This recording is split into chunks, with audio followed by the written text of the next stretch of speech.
Aujourd'hui, je reçois, je fais une, aujourd'hui, je fais une entrevue particulièrement touchante.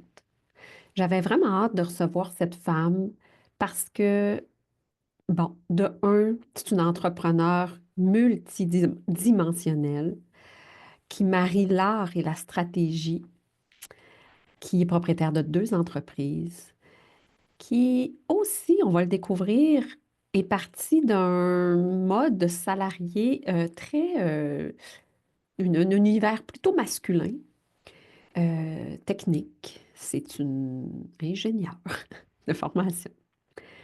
Mais comment elle en est arrivée à exprimer son plein potentiel, sa créativité, elle sait rallier les gens. Et dernièrement, ben, on a pu la suivre dans une épreuve qui, ma foi, nous fait toutes grandir parce que la maladie s'est invitée dans sa vie. Et ce qu'elle en a fait, une occasion de, oui, en toute vulnérabilité, nous partager son parcours, mais nous démontrer aussi que la force, le courage, la résilience sont des outils qui nous permettent de passer à travers toutes les épreuves. C'est une chanteuse, une artiste. Elle a de multiples talents. Je t'invite dans cet épisode à découvrir Sophie Chénel. On se retrouve de l'autre côté de l'intro.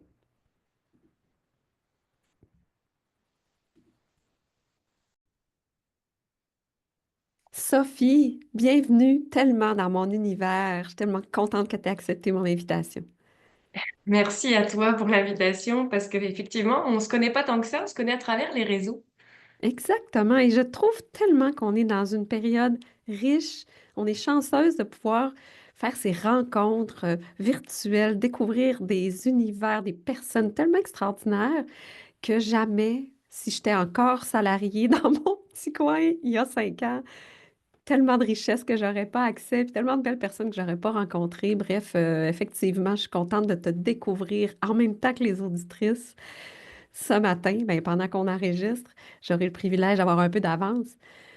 Puis, je lisais un peu ta bio, je regardais un petit peu, je fouinais là, sur ce qu'on peut trouver sur les réseaux de ton histoire et my God, qu'il y a du parcours. Écoute, on se partagera pas quel âge que tu as, là, mais tu as des vies d'expérience, tu as des vies de beaux puis de moins beaux, de choses qui ont façonné la femme que tu es. Fait qu'aujourd'hui, j'aimerais ça qu'on mette l'accent sur, évidemment, les transitions, cette transition-là que tu as passée de ta vie de salarié, qui était quand même une carrière bien établie dans une fonction que tu avais choisie puis qui a demandé beaucoup d'études. Donc, les deuils que tu as eu à faire, qu'est-ce qui t'a amené vers l'entrepreneur que tu es? Et l'entrepreneur, j'aurais le goût de dire, tu sais, quand dans décoration, là, c'est plein de choses différentes, là. C'est éclectique.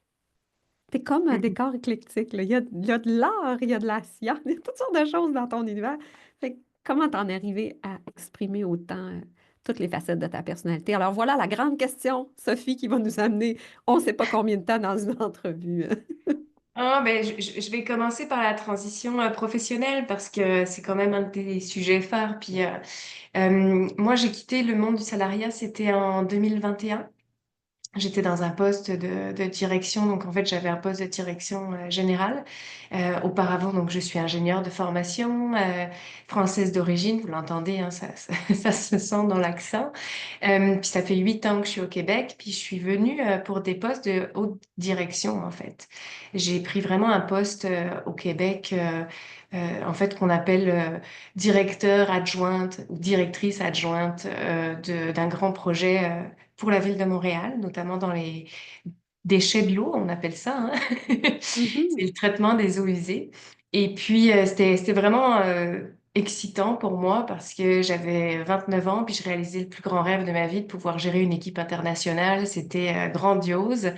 J'ai eu la chance de voyager beaucoup aux États-Unis. J'avais été aussi bien sur l'Est, la côte Est et la côte Ouest. J'étais vraiment comblée à ce moment-là de pouvoir faire le transfert de la France au Canada. Puis finalement, ben, de fil en aiguille, j'ai grandi dans ce processus. Et puis, j'ai eu une première grossesse. Et au retour de ma première grossesse, j'avais pris 9 mois de congé maternité. Il y a eu en fait un rachat de l'entreprise. Il y a eu comme une fusion de deux entreprises. Puis ben, du coup, quand il y a des fusions, il y a aussi un changement de gouvernance. Puis les gens qui étaient là avant que je parte, je leur avais annoncé que je désirais pouvoir garder et gérer un centre de profit. C'était un peu ma prochaine étape. J'avais toujours eu l'ambition d'être directrice générale. Puis quand je suis revenue, en gros, ce qui les intéressait, c'était que je parlais français parce que du coup, ils étaient à Toronto. Puis à la place de me donner le projet qui est le plus gros qui allait en transition, ben, ils ont décidé de me donner un projet qui s'appelait À contre-cœur. Il faut savoir que la personne qui m'a remplacée partait, donc on avait tout orchestré pour que je prenne sa relève. Puis finalement, ben, ils m'ont pas donné ce poste. Puis c'était Mhm. vraiment dérangeant, j'étais vraiment attristée parce que je comprenais pas. Puis en plus de ça, même LinkedIn m'envoyait. En fait, j'ai compris qu'ils me choisiraient pas parce que le jour où ils ont publié l'annonce sur LinkedIn, moi je savais même pas qu'ils allaient publier, je l'ai reçu tout de suite. Puis je fais, OK, là ils cherchent un profil extérieur, qu'est-ce qui se passe? Mhm. Et donc ça a été une transformation déjà. Puis là, ben, du coup, ce qui s'est passé, c'est que ben, moi j'ai appelé mes contacts. Et puis ben, j'ai eu la chance finalement de rencontrer une entreprise française qui venait au Canada et qui cherchait à développer le Canada. C'est comme ça que j'ai pris mes fonctions de directrice générale. Et puis, ben, donc en fait, c'était vraiment un tout à construire. Ça a pris à peu près enfin, j'ai été là pendant 11 mois, mais en fait, ce qui s'est passé, c'est qu'au bout un an et demi, j'ai en fait porté la vie pendant 6 mois. Et ben, en fait, mon bébé avait la maladie des os de verre, ce qu'on appelle Mhm. l'ostéogenèse imparfaite. Et donc, on s'en est rendu compte à la deuxième échographie, bien avancée. J'ai eu tout ce Aïe, qui aïe, se aïe. passe, on va dire, des nouveaux examens à Sainte-Justine. Puis finalement, ben, on se rend compte qu'il avait déjà les os brisés, en fait, à multiples, enfin, pratiquement tous les os, le fémur, bref, les bras, le cerveau était mal formé. Donc, j'ai pris la décision avec mon mari d'arrêter. En fait, on appelle ça une interruption médicalisée de Mhm. grossesse. Mais c'est un deuil bouleversant. Parce que quand on est avancé comme ça dans une grossesse, c'est un accouchement hein, qu'on vit. Tout à fait. Et en plus, ben, en gros, ce qu'on m'a annoncé, c'est que moi, il y a à peu près 200 catégories de malformations ou de défis sur les os, mais moi, j'étais dans les 8 les plus critiques. Puis, l'ostéogenèse imparfaite qui était annoncée, c'était de type B. En gros, ce qu'on m'a dit, c'est que le type A, ben, son cœur aurait été arrêté de battre tout seul. Donc en fait, moi, il n'est pas viable pour sortir, il aurait fallu faire une césarienne, enfin bon bref. Et en fait, il n'y a rien qui fonctionne, mais lui, il a le cœur qui bat. Donc ça veut dire qu'il a fallu prendre la décision de faire arrêter son cœur, ou bien de décider d'accoucher d'un enfant, puis qu'il cherche à respirer, mais qu'il ne peut pas parce que ses poumons ne sont pas développés. Moi, je voulais vraiment pas vivre ça. Mais je peux vous assurer que quand tu signes un fœticide au moment où tu es là, Et juste le mot c'est... est chargé de... Ouais, C'est quelque chose. tu sais, c'est vraiment écrit comme ça, là, c'est ouf. Ça part avec Donc, beaucoup de ça a charges. tout chamboulé. Ça a tout Oui. chamboulé, mais je l'ai pas assimilé tout de suite, OK. malheureusement. J'étais en congé maternité, mais j'avais un poste de direction générale. Et donc, ben, la femme forte, on compte sur moi. J'avais créé une équipe, on était deux. J'étais en recrutement d'une troisième. Euh, Puis finalement, ben, malheureusement, c'est le décès de ma maman qui m'a fait entre guillemets arrêtée. J'étais toujours en train de travailler, mais je suis partie en France, je suis allée enterrer ma mère, j'étais avec ma petite fille. Puis 2 jours après, c'est mon grand-père qui est décédé. Donc dans 2 mois et demi, j'ai eu vraiment une succession de deuil, tu sais, à 3 niveaux. En gros, il n'y a que ma génération qui n'était pas touchée dans la télé. Mhm. Enfants, maman, grands-parents. Je me suis dit, ouais, il y a quelque chose qu'il faut comprendre là-dedans parce que l'urgence, c'est de vivre, en fait. Et j'ai pris Mhm. conscience que j'étais plus dans le plaisir dans cette entreprise, que je me sentais plus respectée, que j'étais en train de forcer quelque chose pour la reconnaissance extérieure. Puis, euh, ben, en fait, moi, j'ai commencé de la PNL. Puis, au deuxième coaching de PNL, enfin, enseignement de PNL, c'était l'hypnose. Donc, pour la femme cartésienne que je suis, c'était quand même quelque chose. Et ben, en fait, c'est à cette séance-là que j'ai pleuré mon enfant. Donc, ça veut dire Mhm. 4 mois plus tard. Et finalement, ma psychologue m'a dit, alors que je devais reprendre le travail, elle m'a dit, je pense qu'il est urgent de vous arrêter. Je fais, ben, je suis déjà en arrêt. Il me fait, non, non, vous arrêtez pour de vrai. Rien. Ça a pris, je pense, 1 heure et demie la séance pour que je finisse par dire, je veux bien que vous demandiez un arrêt. Puis, en fait, ça s'est vraiment bousculé à ce moment-là. Parce que j'ai eu des conversations avec le directeur général de l'autre côté, puis je me suis vraiment pas sentie respectée. Et ça a comme mis un point d'arrêt. Puis ma psychologue à cette époque-là m'avait dit, il est urgent de ne pas prendre de décision. Donc j'ai écouté, je me suis arrêtée complètement. Et puis ben, finalement, un mois plus tard, j'avais comme cette décision en tête qui était, je m'arrête, enfin, il faut que je quitte cet emploi, il faut que j'ose me lancer en fait. Parce que mon enfant, quand je l'ai accouché, ben, tu sais, il m'a dit, prends du temps pour toi, maman, puis je l'avais pas fait. Hmm. Donc, ça a été comme, tu sais, ça a pris du temps. Toutes les transformations et toutes les transitions prennent du temps entre même après le choc. C'est tout un processus pour moi. J'ai finalement quitté mes fonctions en novembre officiellement. Et puis, ben, en fait, j'ai démissionné au mois de septembre. Puis, ben, Mhm. j'avais aussi, donc, en France, on a des périodes plus longues, en fait, de fin. Donc, comme c'était un contrat fait avec des Français, j'avais comme 2 mois de De- transition. Et puis, ce qui est drôle, en fait, là-dedans, c'est que quand j'ai annoncé ma démission, euh, je m'étais dit, tu sais, il n'y a qu'une seule chose qui me pourra me faire revenir au monde du salariat. Parce qu'en fait, quand je quittais mon boulot, mais dans ma tête, je quittais aussi le monde du salariat et OK. j'allais me lancer en entreprise. Et je m'étais dit, la seule chose qui me fera revenir au salariat, c'est si je suis enceinte, si j'attends un enfant. Ça faisait 6 mois qu'on continuait, je veux dire, puis ça marchait pas. Puis ce qui est incroyable, c'est que j'ai pas su que j'étais enceinte alors que je l'ai su à 8 semaines. Quand Puis tu avais déjà donné ta démission.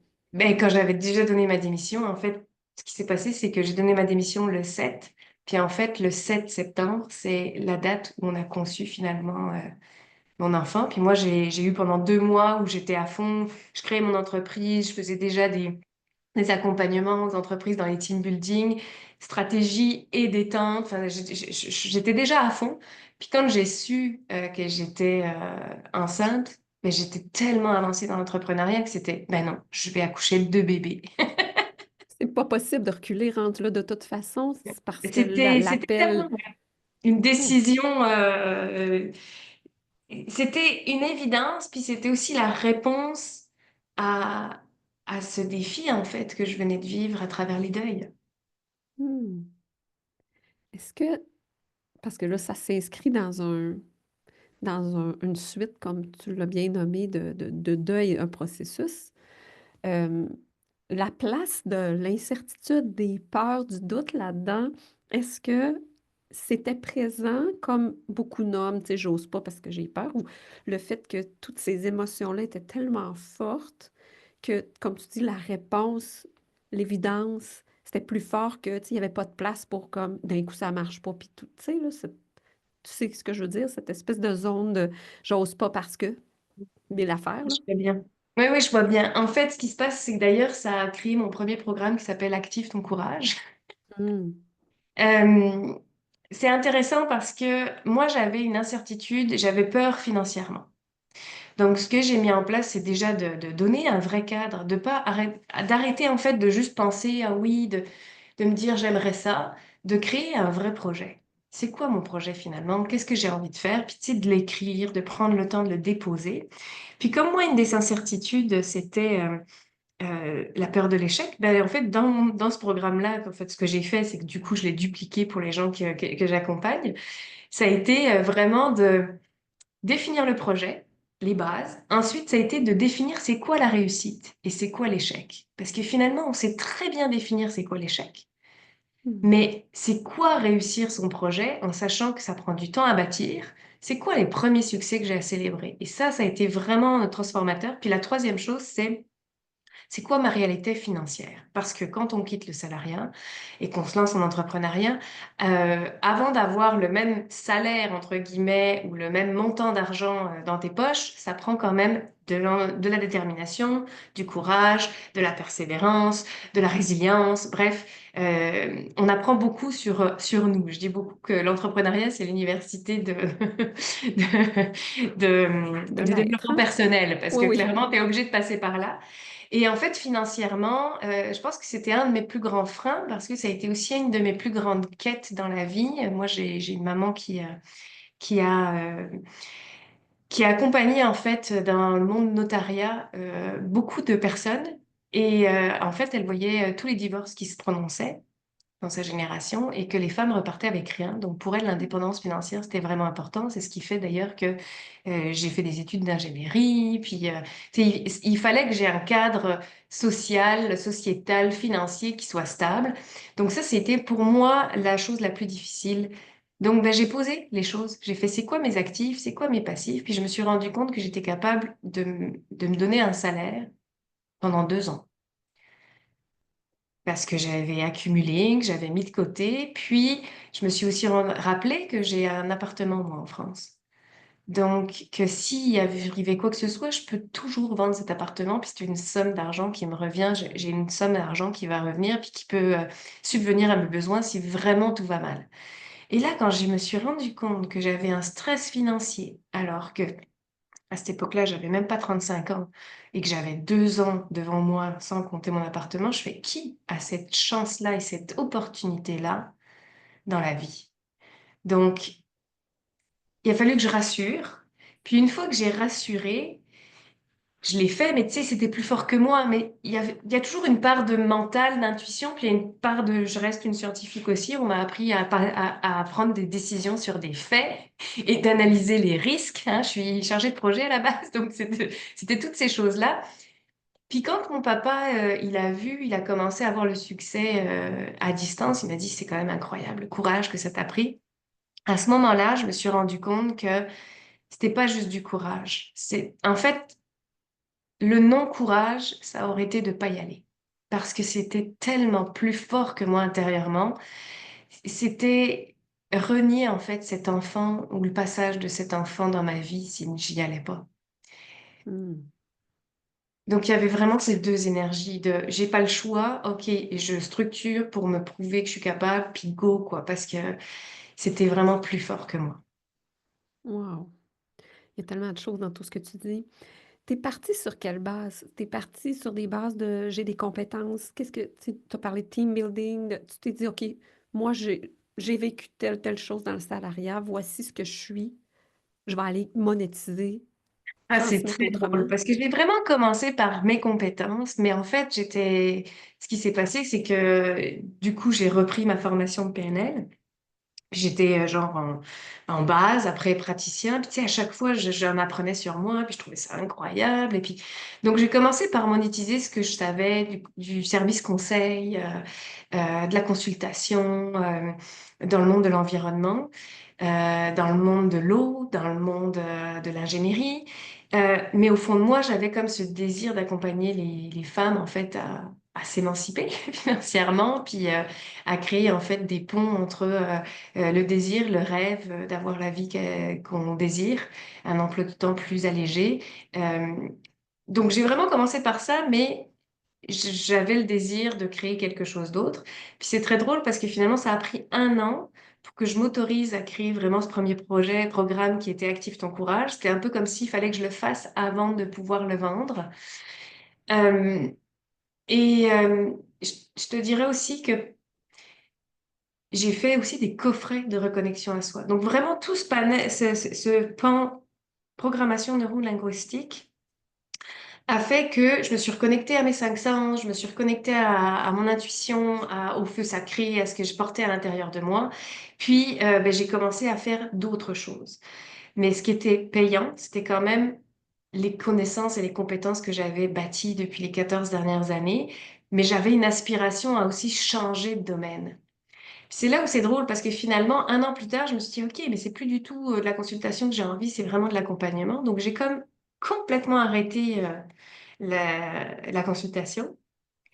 Puis je le vois beaucoup dans les femmes que j'accompagne qui sont en réorientation ou en reconversion, parce qu'en fonction de la France ou la Belgique, l'Europe, et on n'utilise pas le même mot, et puis le Québec. Mais aujourd'hui, je te dirais, là, ça fait 4 ans, et je veux plus en fait scinder. Je suis tout ça. Je reste une ingénieure tu sais, de cœur aussi. J'aime résoudre des problèmes complexes. Tu sais, j'ai accompagné des gens à déposer des brevets, j'accompagne des gens à travailler sur le développement de leur partenariat. J'ai besoin de la consultation, comme j'ai besoin de mon mouvement des sisters, qui sont ces femmes en transition puis qui veulent monétiser leur art. Et puis comme maintenant j'ai découvert et j'ai redécouvert grâce au cancer du sein, l'artiste en moi. J'ai besoin que tout ça coexiste et de me sentir unie, tu vois. Hmm. C'est comme si, parce que tu sens qu'il y a une mission à l'intérieur, tu veux nier ou pas dénigrer, mais tu sais, comme si c'est pas tout à fait ça, je le mets de côté, puis là, je m'en vais vers quelque chose de nouveau, mais quand dans tout ça fait du sens, quand c'est complètement toi.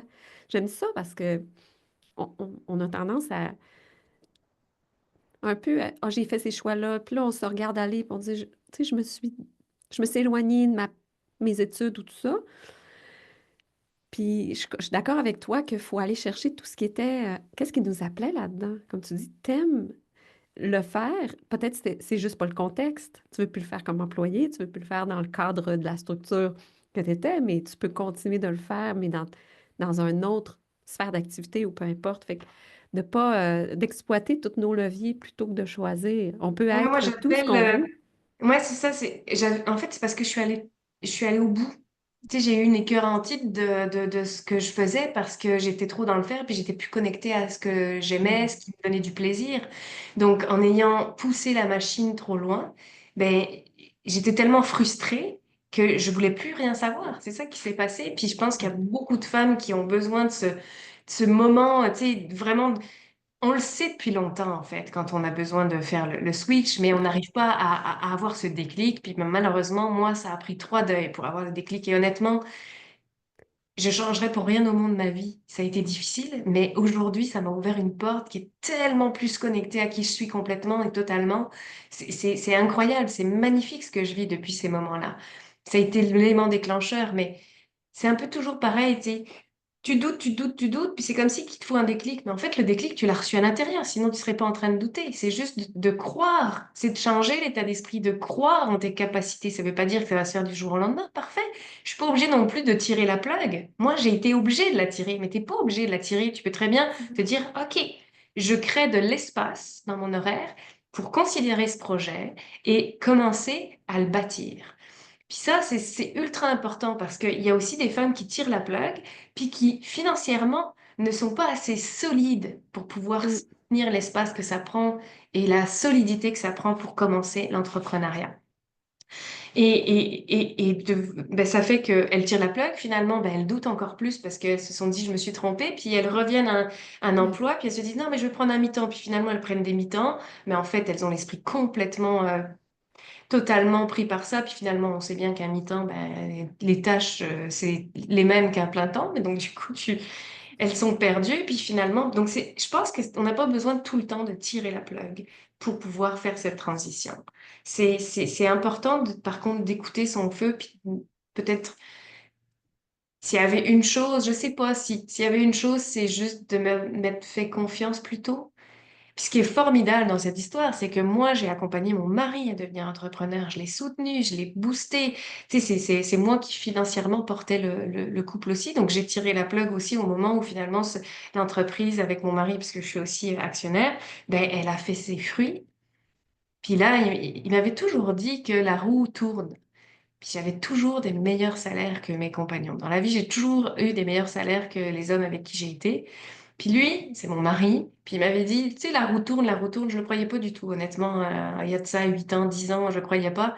Puis finalement, quand il m'a dit la roue tourne, tu vois, je te l'avais dit, la roue tourne, ben là, j'ai fait comme, oh my God, c'est tellement vrai. Il y a un moment aussi, moi, dans l'énergie du couple, ben, on a réussi à rééquilibrer ce qui était. Et ça, c'était formidable parce que lui qui était l'homme français, mais quand même dans un monde encore un peu patriarcal, il a vraiment eu beaucoup de doutes sur le fait de ne pas pouvoir soutenir, subvenir aux besoins de la famille. Je lui ai dit, on est un couple, on est à deux, puis finalement, ben, on a réussi à équilibrer ça, et ça, c'est magnifique. C'est de voir hein, tout le jeu de domino hein, qui s'en est suivi. Quand toi, tu t'épanouis, quand toi, tu te reconnectes à ton essence, tu te fais confiance. Puis là, je vais revenir sur quelque chose que tu as dit qui m'a donné des frissons. Quand ça déclic en toi, quand tu commences à te dire, oui, mais et si, c'est là qu'il faut que s'en occuper. Comme tu dis, pas attendre des années à t'épuiser. Fait que je voulais juste le souligner à quel point je partage ce que tu dis. Puis tous les ronds, l'effet, les ronds dans l'eau, là, de tous Oui. tes choix et tes non-choix, mais là, ton audace, qu'est-ce qu'elle a permis de faire autour de toi. Fait que, euh, j'aimerais ça que tu me parles de quand est-ce que les sisters sont arrivées dans cet univers-là? Parce que là, la coach PNL, oui, peut être consultante à faire, mais cette sororité, cet univers-là que tu as créé, c'est né quand dans ton processus? Puis je sais que ça te nourrit, puis que c'est fabuleux tout ce qui se crée là. C'est magnifique, puis ces femmes me soutiennent autant que je les soutiens.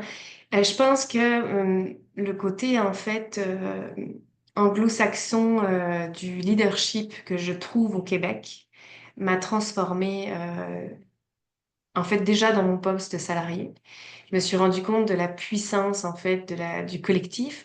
En France, on le disait, au Québec, moi je le vis. C'est complètement Peux-tu différent. nous expliquer un peu la différence que tu vois? Parce Ouais. que c'est pas tout le monde qui a la bonne référence là, par rapport au Ouais. côté En fait, anglo-saxon.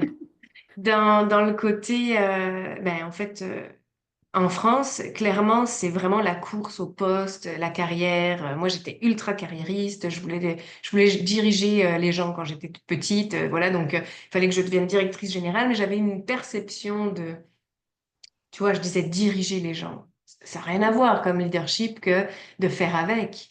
Donc, moi, je me suis collée à des modèles de personnes à succès selon mon interprétation de l'époque, qui étaient ben, de gravir les échelons. S'il faut écraser les gens, ben, on écrase les gens. Puis s'il faut montrer les défauts des autres. Enfin, c'est une culture très particulière en France, même si il y a plein de gens bienveillants.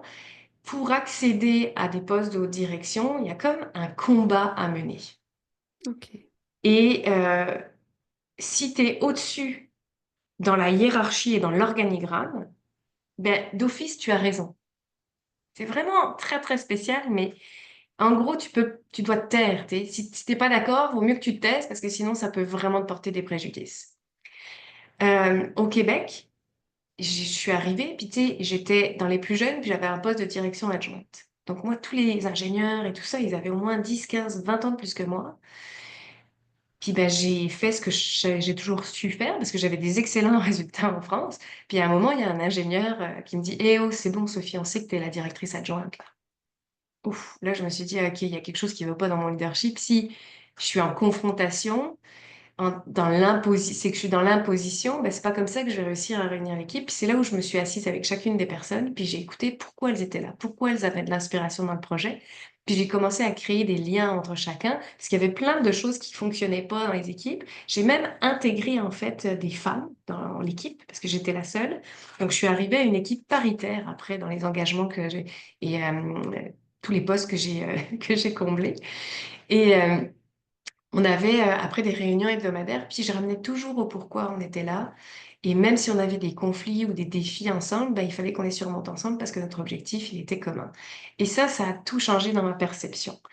Et les Sisters, c'est pas arrivé au début, c'est arrivé après plein d'essais de programmes. Donc il y a eu Active ton courage, il y a eu l'essentiel où j'accompagnais en vocal, il y a eu l'expérience Start. Dans lequel je travaillais avec les cinq sens, mais également dans la croissance d'une entreprise qui démarrait, donc ose te lancer, démarrer, il y a l'expérience Start. Puis il y a eu aussi le Get Together Summer qui était du co-développement ensemble. Bref, j'ai testé plein de méthodologies. Puis, c'était l'été, je pense, 2023, quand on a fini Get Together Summer, le co-développement, les filles, elles me disaient, mais Sophie, on peut pas s'arrêter là. Donc j'en ai recréé un. Puis là, je me disais, ah, mais tu sais, j'aimerais ça que ça soit comme un club ou je sais pas, quelque chose qu'on montre qu'il y a comme une union là-dedans. Puis là, les filles, elles me font, non, mais Sophie, c'est pas du tout un club, là, on n'est pas élitiste. Pour toi, c'est l'inclusion la priorité, ça marche pas ce mot-là. Bon, bref. Puis on a brainstormé, puis là, il y a quelqu'un qui m'a dit, puis sister, tu sais, c'est comme, on est comme des sœurs, je te le dis tout le temps, on est comme des sœurs. Parce que moi, ma sœur est en France, c'est pas pareil d'avoir une sœur présente, physique, ou à travers, où on se voit toutes les semaines et tout ça. Et là, mais ça a fait un déclic hallucinant dans ma tête. Je fais comme, oh my God, on le tient. Donc, c'est même pas moi qui ai eu l'idée, c'est vraiment du co-développement que c'est né. Et ben depuis, c'est magique parce qu'en fait, Sister, c'est le nom qu'on se donne avec ma sœur, ma vraie sœur biologique. Tu sais, on se dit Sister, Sister, on se dit toujours comme ça. Donc ça venait comme faire aussi une boucle avec ma vraie famille parce que c'est une famille là, on a créée de sœurs. Et bref, c'est magnifique. C'est magnifique de nous voir avancer, s'épanouir, de voir comment on jongle aussi avec nos énergies d'action et nos énergies d'intuition. Et entre femmes, il y a vraiment une compréhension spécifique en fait de la vie.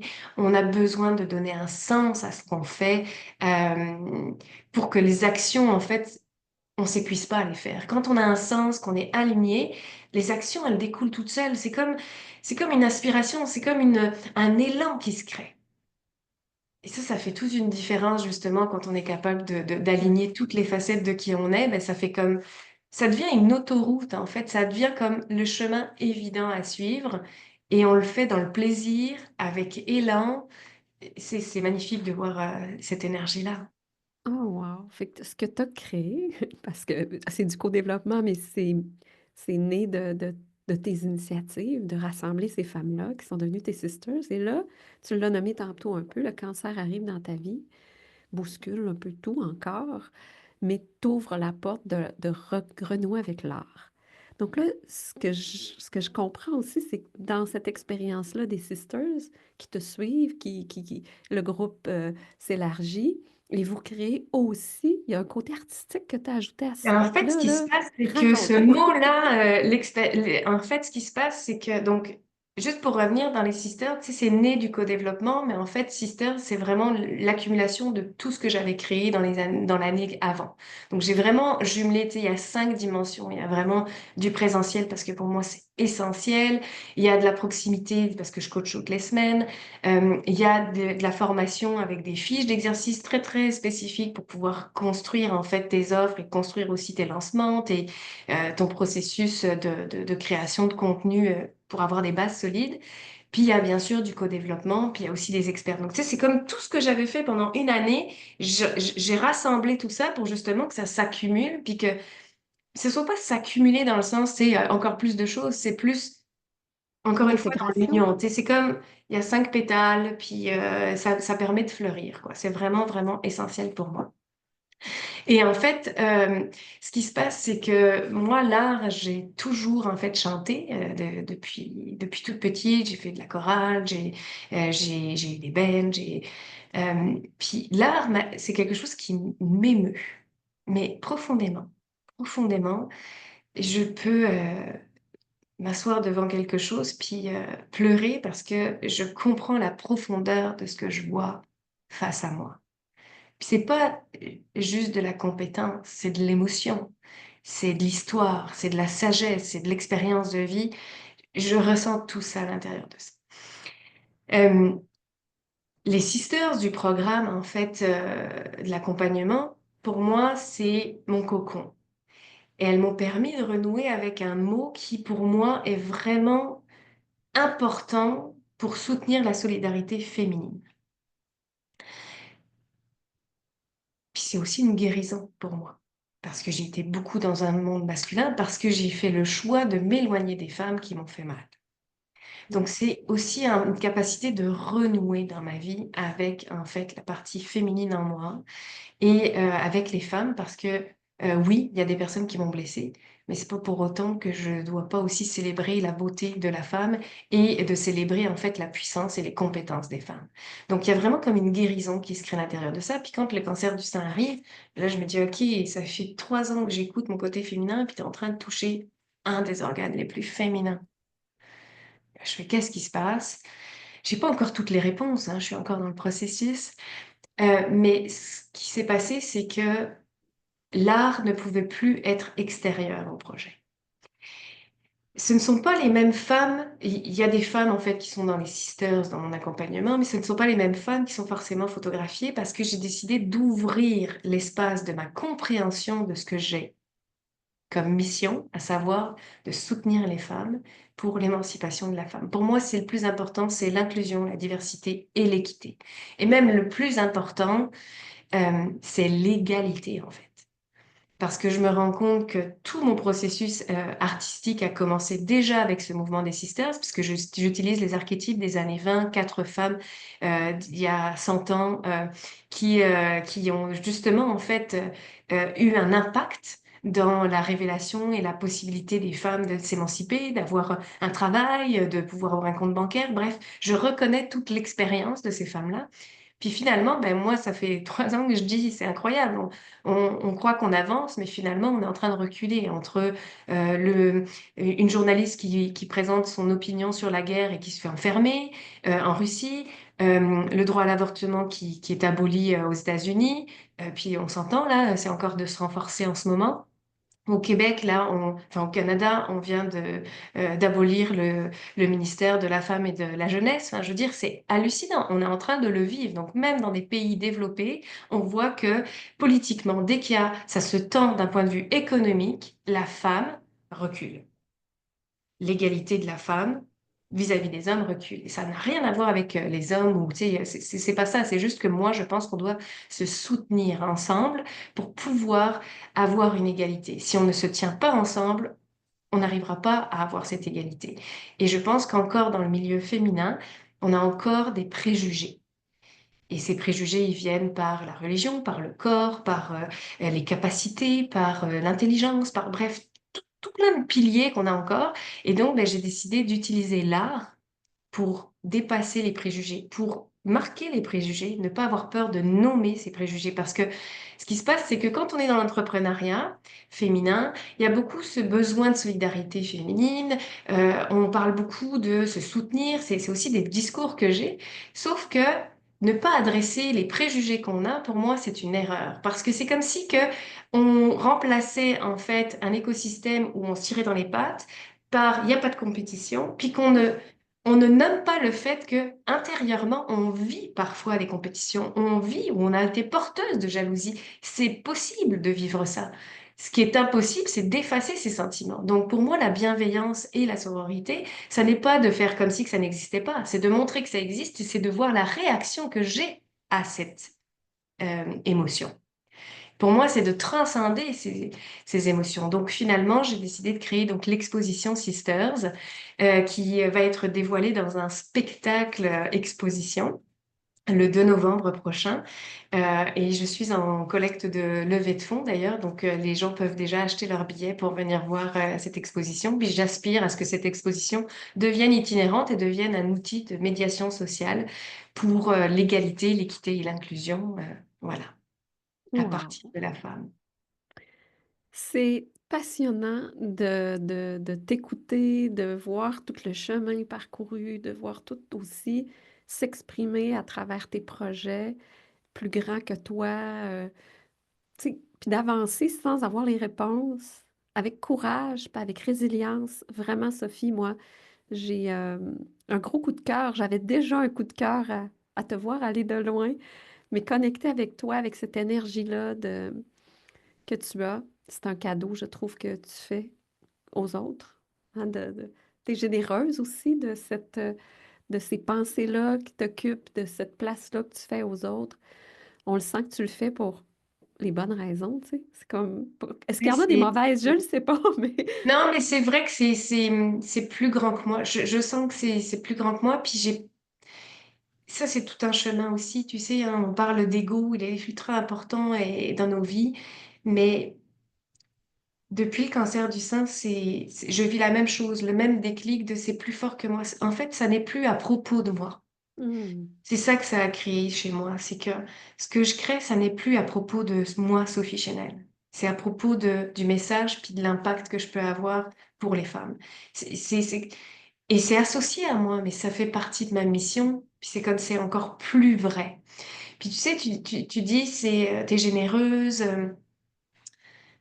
Je crois que je suis de plus en plus généreuse avec moi-même. Je crois que c'est ça mon point d'entrée. Hmm. C'est que j'ai besoin de vivre ces expériences. C'est ce qui me rend heureuse, c'est ce qui me rend fière, c'est ce qui me permet de sentir ce sentiment d'accomplissement. Et plus je me permets d'être moi, plus je pense que je peux avoir un impact. Enfin, en fait, je le vis, plus j'ai un grand impact. Parce que ce qui se passe, c'est que de plus en plus, enfin, en fait, mon mari maintenant il rigole parce que on va juste manger à un resto n'importe où en ce moment. Puis il y a toujours quelqu'un qui vient me voir pour me dire, Oh my God, mais t'es Sophie Chanel. Puis honnêtement, tu sais, je connais pas tout le monde. Donc là, j'ai pris conscience que ce que je livrais comme message avait vraiment dépassé qui je suis. Et c'est assez troublant parce que avec le cancer du sein, j'ai reçu également beaucoup, beaucoup d'amour. Et il a fallu que je transcende cette croyance que euh, c'était trop. Hmm. Parce qu'il y a eu un moment, j'étais mal à l'aise. Même, je jugeais les gens qui me donnaient du courage comme si que c'était faux. Parce qu'en fait, je n'étais pas capable de tenir tout l'amour qu'on me donnait. Et il a fallu que je transcende en fait que l'amour est indéfini. Il a fallu que... Et puis c'est encore en chemin, mais il y a un moment où finalement, si je suis en résistance, c'est parce que je n'étais pas prête en fait à l'impact que je pouvais avoir. Et donc moi, je travaille régulièrement sur les visualisations pour me reconnecter à l'impact avant tout. L'impact que mes actions peuvent avoir. Comme tu disais, les répercussions, tu jettes une pierre, puis il y a la houle qui continue en fait. Toi, tu es dans l'action de cultiver cette chose-là. Donc, la générosité, je veux pas être humble, c'est vraiment, plus je suis connectée à qui je suis, plus je suis dans l'écoute de ce dont j'ai besoin, plus mon impact en fait rayonne et s'amplifie. Hmm. Puis ça, on a tendance à minimiser. Tu sais, on est tourné vers le regard des autres de qu'est-ce qu'on s'attend de moi, qu'est-ce que je devrais faire, qu'est-ce qui... Tu sais, prend nos décisions vers l'extérieur, retourner vers l'extérieur quand on revient à l'intérieur puis qu'on répond à ses besoins, ses aspirations, ces désirs-là qui sont là. Comme ça revient à ce que tu dis, tout est déjà là. C'est juste on n'ose pas l'écouter, on n'ose pas le révéler, on n'ose pas l'utiliser parce que ça peut paraître fou, parce que ça n'a pas de logique, parce que c'est pas ce qu'on s'attend de nous, parce que... Mais quand ça s'exprime, la réponse, elle est fois mille fois plus impactante. Ouais, totalement.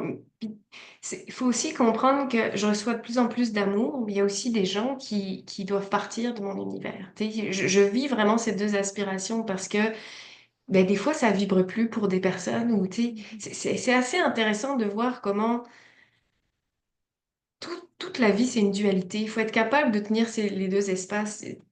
Si tu regardes et que tu mets le focus sur, OK, tu sais, elle est en train, enfin, je veux dire, j'ai une opération il y a 3 semaines, est-ce que ça va? Comment va ton corps et tout ça? Oui, j'écoute mon corps, ça va bien et tout ça, mais c'est toujours la même chose. C'est est-ce que si tu donnes de l'attention à ça, puis il faut le reconnaître et l'accueillir, il faut aussi que tu donnes le pendant positif. Puis tu sais, dans le discours, des fois, quand on parle de nos réussites, on a tendance à minimiser en disant oui, mais tu sais, c'est que oui. Mais non, si je donne de la place au négatif, est-ce que quand je donne la place au négatif, je minimise en disant oui, non, mais tu te rends compte ce que j'ai comme situation familiale, c'est super beau. On ne fait jamais ça. Quand on donne du négatif, on est comme ouais, on est dans le négatif. Puis quand on fait du positif, on est. Donc on a une tendance à ramener en fait et à donner plus d'espace au négatif. Et c'est ce qui fait aussi que ce sont malheureusement des situations négatives ou de souffrance qui ont fait que moi j'ai évolué. Mais je me suis rendu compte que la nature humaine s'était basée sur la souffrance pour évoluer. Parce qu'on était dans un mode de survie, parce que c'est tout ça qui était là. Mais c'est important aussi de faire le pendant. Donc moi, je me rappelle même quand je suis le soir avec mes enfants, je leur demande toujours ce qui s'est passé, quelles émotions ils ont vécues dans leur journée. Puis quand il y a quelque chose qui a été négatif, ben, je leur dis toujours, OK, et à l'intérieur de ça, qui s'est passé de positif? Parce que si on leur pose pas la question, on va passer le moment où ils vont parler que sur ce qui s'est mal passé. Et Mhm. puis même ma fille, des fois, elle pleure parce que du coup, elle revit la situation.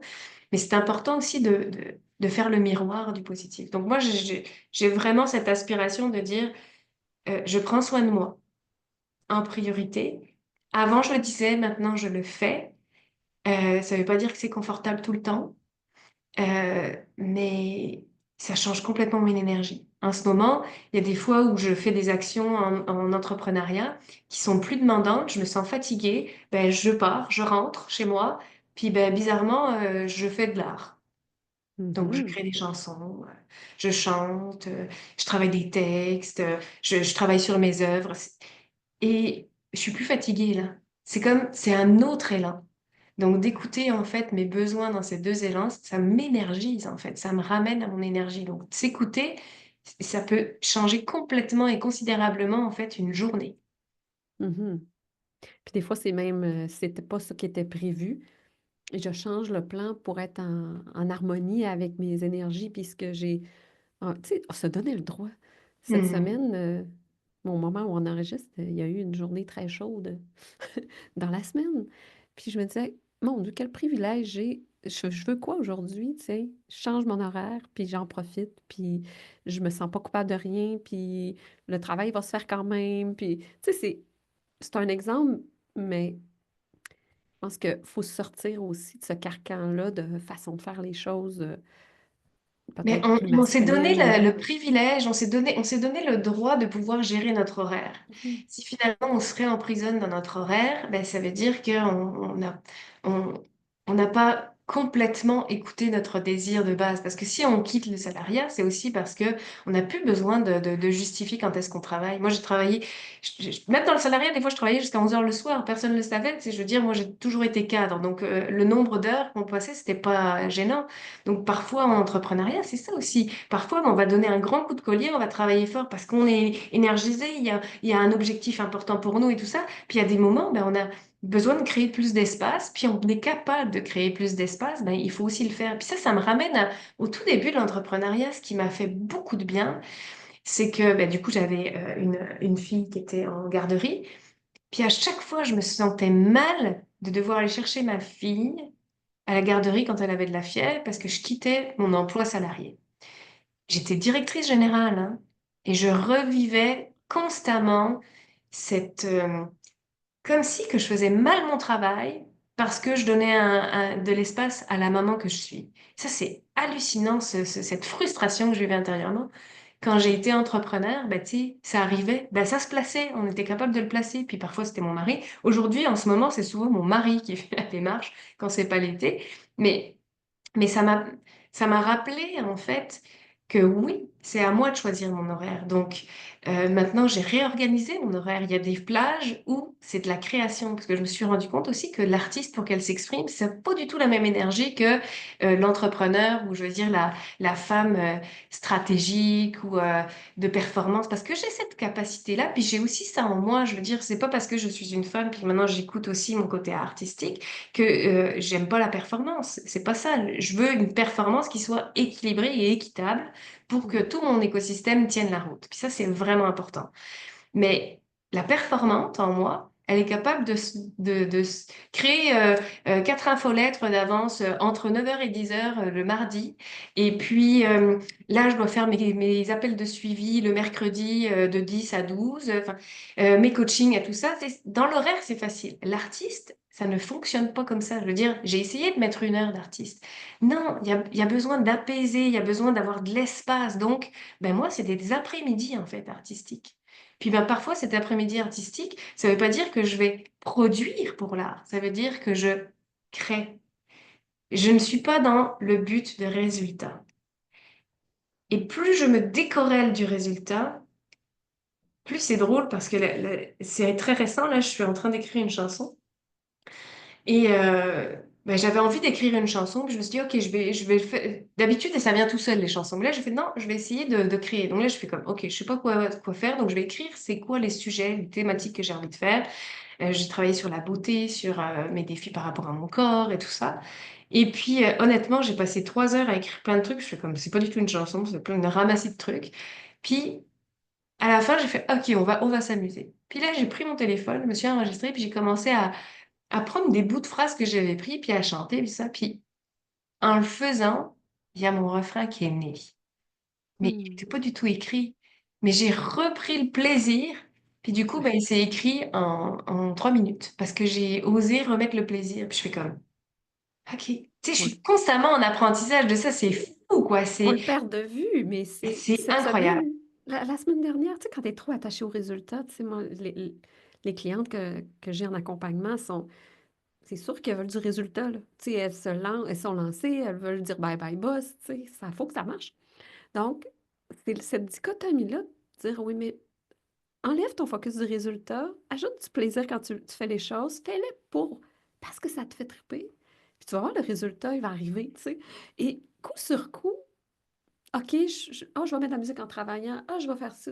Hein, tiens, une référence. Ah, tiens, un nouveau client. Ah, tiens, tiens, non. On le perd de vue, mais il faut se ramener à ça constamment. Et plus tu te ramènes à ton plaisir, l'énergie, en fait, précède hein, la matière. Et voilà. C'est incroyable. Plus tu te connectes à cette énergie de plaisir, de joie, de... C'est pour ça qu'on le fait, en fait. C'est parce qu'il y a quelque chose qui nous anime. Ben, c'est ça qu'on doit privilégier. Et voilà, donc c'est un travail constant, mais c'est vraiment intéressant de, dès que je reprends le focus du plaisir, les résultats, ça ne veut pas dire que les résultats, ils viennent du moment où j'ai décorrélé. C'est juste que les résultats, ils tombent. Parce qu'on se rappelle qu'un résultat, c'est une succession d'étapes et d'actions qui a été récurrente et qui fait qu'à un moment donné, ça t'appartient plus. Toi, tu fais tes étapes, puis t'as pas le contrôle sur le résultat. Tu sais, je veux dire, mais c'est juste des actions récurrentes qui ont été menées. Puis quand tu te mets dans le plaisir, ben, c'est là que tu reçois, en fait. Donc, ben, c'est évident qu'il faut nourrir puis créer de l'espace au plaisir. Puis ça, c'est pas ah oui, je vais le faire une fois dans la semaine. C'est tous les jours qu'il faut que tu aies un petit moment là où vraiment tu t'y ramènes en fait. Tu te ramènes à ça. Moi, c'est l'art en ce moment qui me permet de vivre ça. Quand j'ai une tâche puis que j'arrive pas à la faire, je ne force plus. Je fais Mhm. OK, qu'est-ce que j'ai envie de faire? Puis je fais ce que j'ai à faire parce que, mine de rien, ça fait avancer mes projets artistiques. Mais en plus de ça, ça fait que quand je reviens sur la tâche, comme j'ai eu du plaisir, ben, je sais pas, elle est plus légère. Puis poum, ça se fait tout seul. Ça prend beaucoup moins de temps. Donc, moi, je trouve ça formidable d'osciller entre ces énergies d'action, de création, de plaisir, de tension. Enfin, ouais, moi, je me sens vivante, quoi. Ah, et ça paraît. Puis moi, mon plaisir, vraiment, aujourd'hui, je l'ai vécu en faisant cette entrevue-là avec toi, Sophie. On va conclure parce qu'à un moment donné, il le faut, malgré les malgrés. Mais oui, pour moi, c'était un plaisir. T'es pétillante, rayonnante. L'énergie qui se diffuse de toi, c'est magnifique. Évidemment que le podcast va être diffusé en vidéo aussi. T'es trop belle. C'est, c'est vrai, ça transcende l'écran. Vraiment, Sophie, un honneur, Sophie. Puis, juste avant qu'on se quitte, je te laisse le mot de la fin pour parler à cette femme qui nous écoute, qui peut-être n'ose pas encore, qui peut-être a ce message-là qui monte en elle de oui, vas-y, tu sais que tu peux, mais qui n'ose pas. Qu'est-ce que tu lui dirais? Alors moi, je rebondirais sur une phrase qui est un mantra maintenant pour moi, c'est on se révèle dans l'action. Ça veut dire que si tu as besoin d'écouter ta petite voix intérieure, ben, révèle-toi dans l'action parce que tout petit pas que tu vas faire dans cette direction vont t'amener à découvrir d'autres choses, expérimenter autre chose. Et en fait, cette découverte, c'est réanimer ta flamme à travers ta curiosité. Et ça, c'est du bonbon. Oh, wow, merci. Donc, je vous souhaite à toutes de vous sentir aussi vivante et pétillante que Sophie. On se retrouve dans un prochain épisode et Sophie, j'espère sincèrement que nos routes vont se croiser en présentiel pour qu'on puisse se faire une accolade et partager les énergies en présence. Merci encore, révélatrice d'excellence et artiste que tu es. Merci. Au revoir. Bye.